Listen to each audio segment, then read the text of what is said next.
ஐயா சொல்லுங்க, இயேசு எதுக்கு நினைச்சா தெரிஞ்சே சொல்லுங்க பார்த்துக்கலாம். முன்மாதிரியா இருக்க. வேற வேற நீங்க இதே கருத்து சொல்றீங்களா, வேற கருத்து சொல்றீங்களா?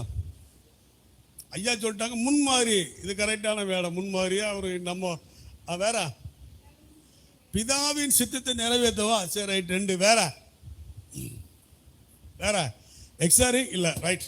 உங்களுக்கு தெரிஞ்சதோ தெரியலையோ வேத நான் நல்லா இதுன்னு சொல்றேன். ஒரு பலியானது செலுத்தப்பட முன்னாடி கழுவப்பட வேண்டும். அல்லேலூயா. ஒரு பலியானது செலுத்தப்பட முடியும், என்ன செய்யணும்? கழுவப்படும். அப்ப இயேசு பரிசுத்தராய் பிறந்தாலும், அவர் பாவமே இல்லாது பிறந்தாலும், அவர் பலி செலுத்த போறாங்க. அவரை மேசியாவை சங்கரிக்க போறாங்க. அதற்காக அவர் நமக்காக பரியைக்கப்பட்டார். கையில தட்டி ஆண்டவரை பயன்படுத்துவோம். இந்த ஆடு பலி செலுத்த போது, அப்ப இந்த ஆடை கழுவுற தேவனுடைய முறை. அதனாலதான் அவர் வெட்டப்பட்டார். அல்லேலூயா. இப்போ உங்களுக்கு புரிஞ்சுட்டா? இப்போ